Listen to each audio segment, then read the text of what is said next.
Capítulo 8, la misa negra y los sacrificios humanos. Los sacrificios humanos son un tema que pocos, si es que hay algunos, exmiembros de la secta están dispuestos a comentar dadas las implicaciones legales. Lo estoy haciendo solo a instancias del Señor. Son una realidad y una práctica de la hermandad. He pasado la mayor parte de mi vida en hospitales y quirófanos por mi insistente negativa a doblegarme ante Satanás en esto. Definitivamente nunca accedí a participar en sacrificios humanos. Debido al extremadamente rápido aumento de mis poderes, en poco tiempo alcancé una posición en la que podía determinar lo que hacía y lo que no hacía. Esto es, en cuanto a los demás humanos. Yo era más poderosa que los demás satanistas y no podían tocarme. Satanás y sus demonios sí podían. En muchas ocasiones fui brutalmente castigada y torturada por demonios porque no quise obedecer a Satanás en esto. 4 veces he tenido cáncer, con muchas operaciones y todos los horrores de la quimioterapia. El cáncer me lo dio Satanás mismo como castigo por no querer participar en los sacrificios humanos. No dudo que me hubiera matado en poco tiempo si el Señor no hubiera tenido misericordia y me hubiera librado de sus garras. Las costumbres y ceremonias de los sacrificios humanos son un tanto diferentes en algunos lugares. Además, en años recientes, especialmente en la costa occidental de los Estados Unidos, una enorme cantidad de jóvenes están participando en el satanismo a través de la música rock, los juegos en los que hay fantasía ocultista y, por supuesto, a través del reclutamiento personal. Estos grupos independientes usualmente andan con drogas, son muy explícitos, descuidados y vocingleros en lo que hacen, y no están relacionados directamente con la hermandad. Muchos de ellos ni siquiera saben que la hermandad existe. Son tan descuidados que son sorprendidos en sus delitos rituales de abuso infantil, sacrificios humanos, etc. Cuando dejé el satanismo, había entre los líderes de la hermandad una creciente preocupación por el descuido de aquella gente. Sin embargo, Satanás se está volviendo tan atrevido que en realidad no le importa ni se preocupa por el número de personas que van a parar a la cárcel por los delitos que cometen. Satanás sabe que no le quedan muchos años, y por eso se mueve a toda velocidad para lograr la mayor destrucción posible en la tierra. Durante el año en los Estados Unidos hay 8 días santos en que se ofrecen sacrificios humanos. Puede haber sacrificios humanos otros días por motivos diversos como castigos, ritos de fertilidad, etc. Los grupos pequeños que no tienen facilidades para hacerlos suelen unirse en estas ocasiones a los grupos grandes. Los días santos son Navidad, Resurrección, Halloween, Acción de Gracias, y lo más cerca posible de la primavera, el verano, el otoño y el invierno. Satanás quiere profanar las misericordiosamente ordenadas estaciones. Desde que los druidas lo instituyeron en Inglaterra, el día de Halloween ha sido una festividad propicia para ofrecer sacrificios humanos a Satanás. Hoy día es igual. El repentino aumento de colocación de sustancias dañinas y objetos en las golosinas que se acostumbran a ofrecer a los niños ese día no es accidental. Es un esfuerzo muy bien planeado por los satanistas. Los niños heridos o muertos por tales golosinas son sacrificios a Satanás. El propósito de los sacrificios, tal como se enseña a los miembros de la secta, es purificarlos para recibir las bendiciones de Satanás. Además, quien bebe la sangre de la víctima o come de su carne obtiene nuevos demonios y por lo tanto adquiere más poder. Beber sangre es un elemento importante en toda actividad satánica.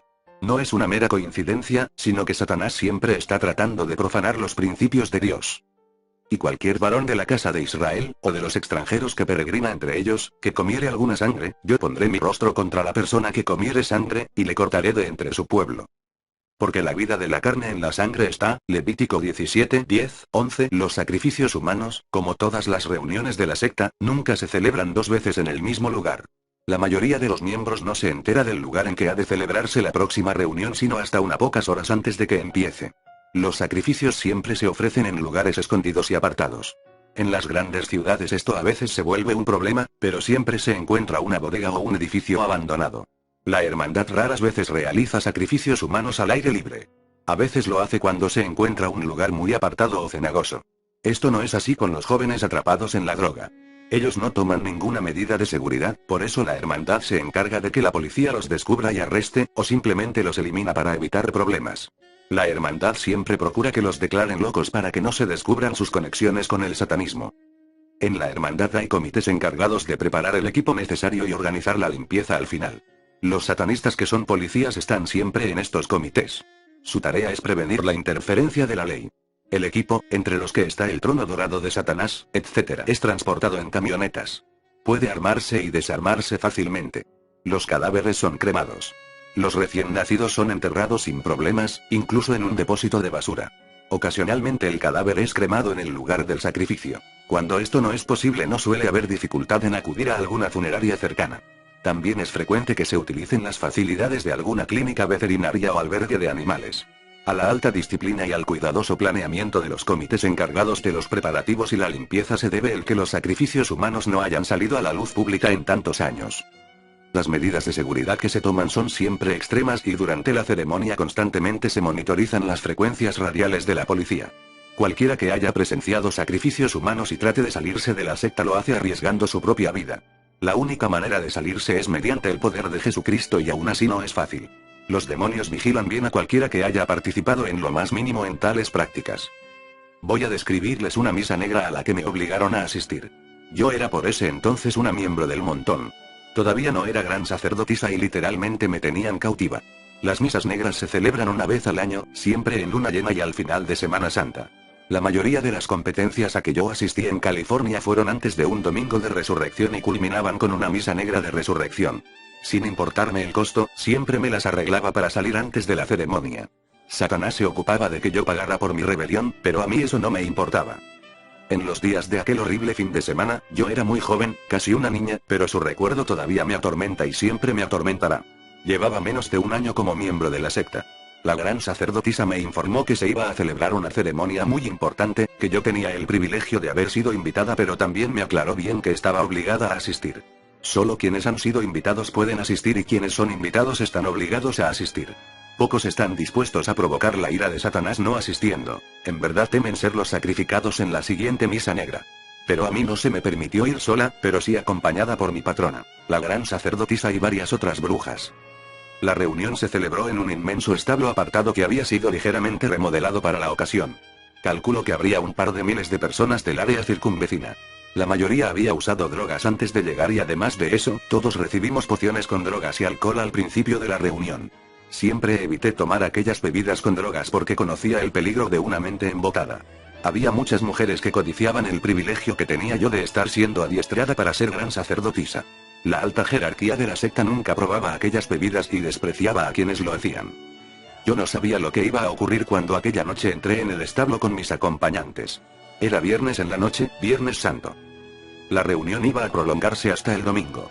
Noté que el establo tenía una plataforma a lo largo de un extremo. Sobre la plataforma había un trono de oro puro. Aquel trono era para Satanás. Era obvio que se trataba de una ocasión importante porque el mismo Satanás iba a presentarse. Más tarde sabría que la coordinación de tales sacrificios en todo el país requiere precisión de segundos porque Satanás no puede estar en dos o varios lugares a la vez. La coordinación tiene que ser precisa para que pueda estar en todas las reuniones. Él no es omnipresente como Dios. Cuando el gran sacerdote y la gran sacerdotisa hubieron subido a la plataforma, un absoluto silencio reinó en la multitud. Era un silencio tan intenso que se habría podido escuchar la caída de un alfiler. Era un silencio de espanto. Todos temían ser la persona escogida para el sacrificio. En aquel momento la presencia de Satanás no era una gloria para nadie, ni un honor. Un murmullo de alivio se escuchó en la multitud cuando por una puerta lateral que daba a la plataforma sacaron a la víctima, que pataleaba y chillaba. El principal sacrificio en Semana Santa es siempre un hombre. De vez en cuando se ofrecen además sacrificios de mujeres, niños o animales, pero la ceremonia gira alrededor del sacrificio de un hombre. Muchas veces varios días antes agarran a alguien de los que se ponen en las carreteras a pedir que los lleven y lo esconden hasta el momento de la reunión. A los ojos de Satanás y la multitud, aquel hombre representa a Jesús, y celebran así la supuesta victoria de Satanás sobre el Jesús de la cruz. Yo contemplé con absoluto espanto cómo colocaban una corona de enormes espinas en la cabeza del joven. Las espinas se hundían en su cabeza. Luego lo desnudaron y azotaron con látigos de puntas de metal, y lo torturaron con clavos y atizadores calentados al rojo vivo. Por último lo clavaron a una cruz de madera que después levantaron y colocaron en un hueco en el suelo o al frente del medio de la platier. Jamás olvidaré el olor de aquella carne quemada y torturada, los gritos de la víctima, sus sacudidas de agonía, sus súplicas de misericordia. La multitud rugía como manada de animales salvajes, acompañada por las voces inhumanas de los demonios entremezclados en la audiencia. Se burlaban y aplaudían mientras erguían la cruz para colocarla en el hueco. Ya Satanás había aparecido y sentado en su trono movía la cabeza en señal de asentimiento.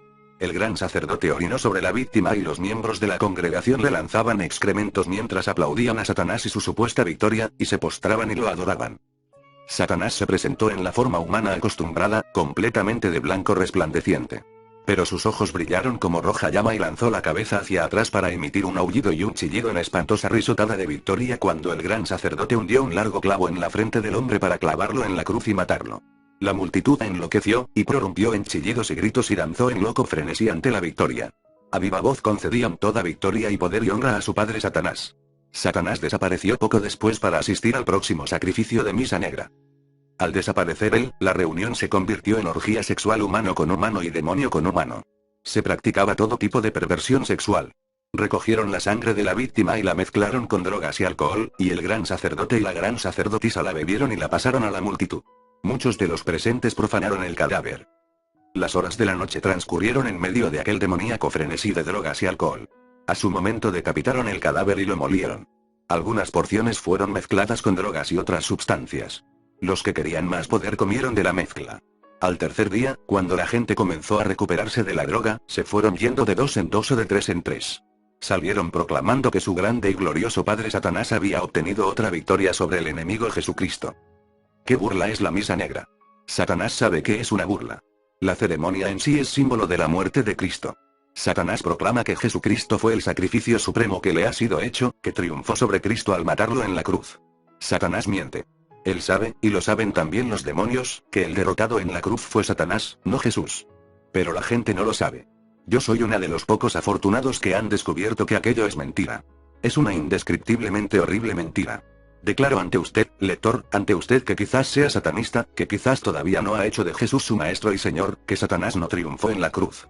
La palabra de Dios lo resume bien así. Y despojando los principados y las potestades, sacólos a la vergüenza en público, triunfando sobre ellos en la cruz.